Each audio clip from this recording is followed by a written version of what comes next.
paz do Senhor, bem-vindo ao programa Escola Dominical na Web TV. Nesta lição, com base no livro de Daniel, nós vamos aprender que por mais que pareça que o poder está nas mãos dos grandes estadistas, dos poderosos que controlam os impérios mundiais, nós vamos ver que isso é um engano, porque na realidade quem está no controle de toda a história da humanidade, quem está no controle de todos os poderes, é o Deus soberano, Criador de todas as coisas, o Deus presente que está atento a todas as coisas que acontecem no âmbito da sua criação. E com base nesse mesmo exemplo, entender que a humildade precede a vitória. Antes de entrarmos nos tópicos da lição, eu quero pedir a você que está assistindo esse vídeo, não deixe de compartilhar este vídeo. Assim que você assistir o vídeo, vai lá, clique no canal do YouTube, gostei do vídeo, se você gostar. Aproveite lá, abrir um campo para você compartilhar, compartilhe com os teus amigos, amigas do Facebook, por e-mail, WhatsApp, LinkedIn, qualquer meio de comunicação que você tem. Comunique lá no mural da sua igreja também, coloque lá o nosso blog, natalindasneves.blogspot.com.br, o site da Igreja Deus São José dos Pinhais.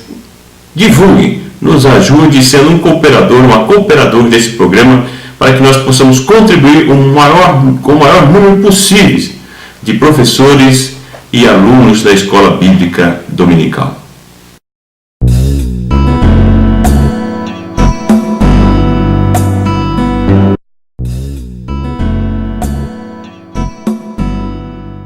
Especialistas nos livros proféticos nos dizem que existem dois meios de comunicação entre Deus e os profetas, que é a palavra, que é os oráculos, e a visão.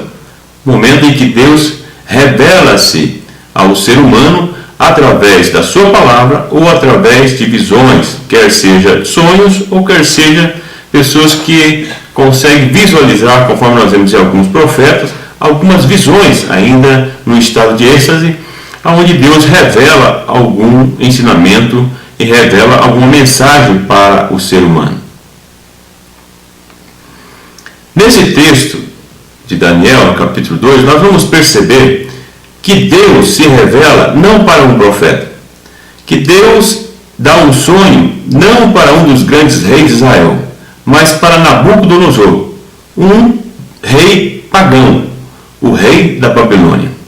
Um homem que, segundo o contexto do capítulo 2, estava preocupado com o seu reino, preocupado com o que haveria de vir depois do seu reino, e ele adormece.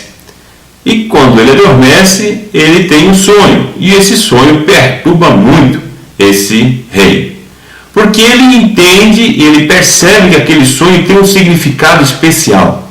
Ele não veio de graça, como diz o ditado popular, tinha algum objetivo.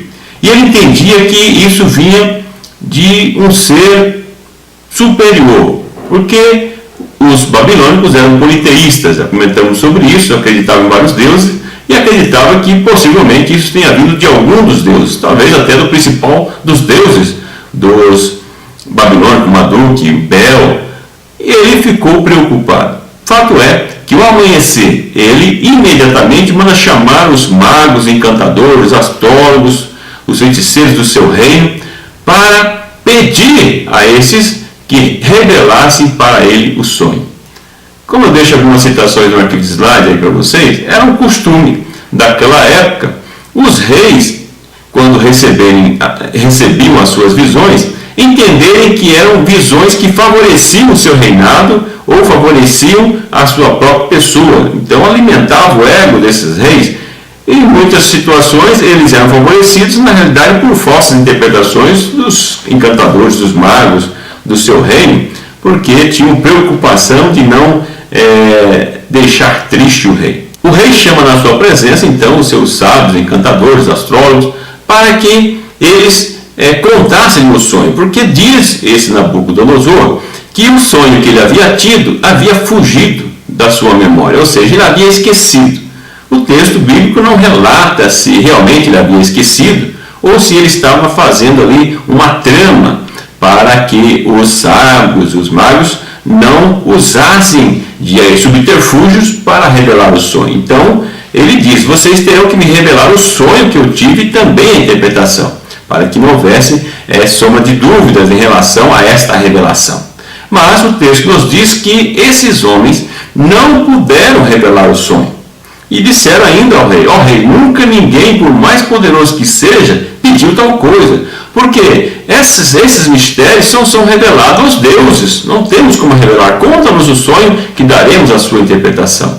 Então Nabucodonosor diz: vocês querem ganhar tempo. Ou vocês dizem o sonho, a interpretação, ou eu assinaria um decreto para que todos sábios, todos os encantadores, os astrólogos do meu reino, sejam mortos e as suas familiares também. Eles não puderam revelar. O apóstolo Paulo, na primeira epístola aos Coríntios, capítulo 1, do verso 12 ao 14, ele deixa claro que as coisas espirituais, somente os espirituais, aqueles que têm comunhão, aqueles que têm uma relação íntima com Deus, é que podem revelar esse sonho. E esses não eram pessoas que tinham intimidade com Deus, eram pessoas que tinham intimidades lá com a sabedoria caldeia e também com as suas artes mágicas e religiosas, mas não tinham intimidade com Deus. Por isso que o apóstolo Paulo diz que somente os espirituais é que podem discernir as coisas espirituais. Por isso, Nabucodonosor não teve a revelação do seu sonho. Ele se enfurece e ele então dá uma ordem para que todos os sábios, os magos, feiticeiros e encantadores do seu reino fossem mortos por não ter a capacidade de poder revelar a ele o sonho e a interpretação.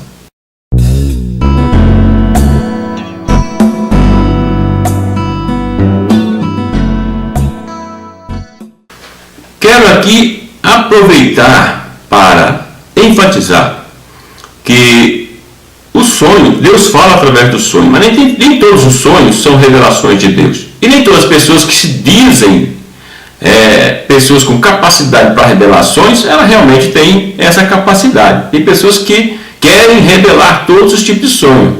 Às vezes tem um sonho e pensa que é Deus que está falando. Então nós temos que tomar um cuidado aqui nessa lição para sabermos, para nós estarmos conscientes de que nem todo sonho é revelação de Deus.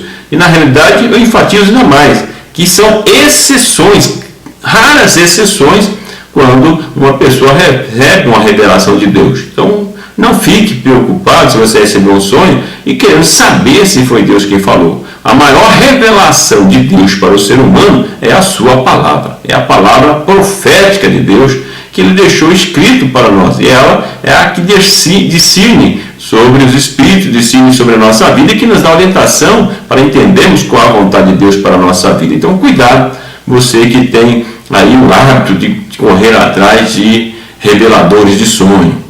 Porque aqui nós vemos que Nabucodonosor recebeu um sonho dado por Deus. Mas aqueles que não tinham discernimento de Deus não puderam revelar. É aí que entra, então, Daniel e os seus amigos dentro desse contexto do sonho de Nabucodonosor. Não esqueça, compartilhe com os seus amigos, compartilhe com toda a sua rede social este vídeo. Nos ajude a divulgar, nos ajude a ajudar as demais pessoas também com a Escola Bíblica Dominical.